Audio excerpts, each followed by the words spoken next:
इस क्वेश्चन के अंदर शुरुआत में थियोरेटिकल नॉलेज प्रोवाइड की गई और वो ये है कि 3 रिएक्शन है, एक फर्स्ट ऑर्डर है, एक सेकेंड ऑर्डर है और एक थर्ड ऑर्डर है, और तीनों के रेट कांस्टेंट सेम है और कुछ पर्टिकुलर कंडीशन देकर इन्होंने हमसे कुछ आंसर पूछा है। तो उसके लिए हमने एज्यूम कर लिया कि पहली रिएक्शन का जो रिएक्टेंट है वो ए है, दूसरी रिएक्शन का रिएक्टेंट बी है और तीसरी रिएक्शन का रिएक्टेंट सी है। अब इसकी हेल्प से हम लोग लिखते हैं। अब जैसे फर्स्ट रिएक्शन के लिए हम लोगों ने एक्सप्रेशन लिखा R1 इक्वल्स टू के ए की पावर 1, ये हो गया फर्स्ट ऑर्डर। अब हम लोग लिखते हैं R2, ये सेकेंड रिएक्शन है। भले रिएक्शन डिफरेंट है लेकिन क्वेश्चन के स्टार्टिंग में मेंशन है कि रेट कांस्टेंट सेम है, तो इसलिए के लिख रहे हैं। और हमने इस रिएक्शन का रिएक्टेंट शुरू में ये एज्यूम कर लिया था कि बी है, तो बी की पावर 2।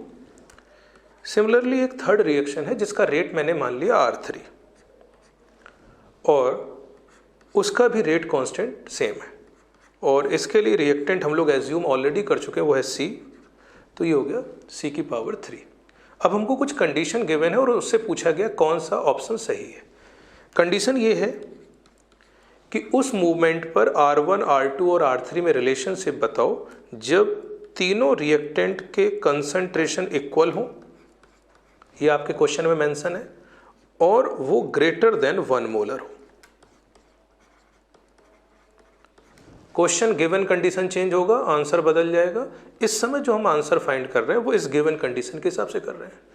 अपनी कैलकुलेशन को आसान बनाने के लिए हम लोगों ने जो गिवन कंडीशन थी उसी को ही यूज किया, A equals to B equals to C, ये तो हम चेंज नहीं कर सकते, और उसने बोला ग्रेटर देन 1 मोलर, तो हम लोगों ने अपने कैलकुलेशन को आसान बनाने के लिए एज्यूम कर लिया 2 मोलर।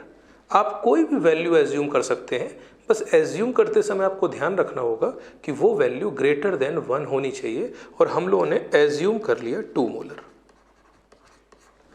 आप 1.1 भी एज्यूम कर सकते हैं, आप 3 भी एज्यूम कर सकते हैं, तो हम लोगों ने एज्यूम कर लिया 2 मोलर। अब इसको रिप्लेस करते हैं। जब रिप्लेस करेंगे तो R1 आ जाएगा 2 के, जब आप R2 फाइंड करेंगे तो B का स्क्वायर है, सेकेंड ऑर्डर है, तो 2 का स्क्वायर किया तो 4 के। एंड सिमिलरली जब C की वैल्यू 2 रिप्लेस करेंगे तो C का क्यूब है, तो 2 का क्यूब हो गया 8,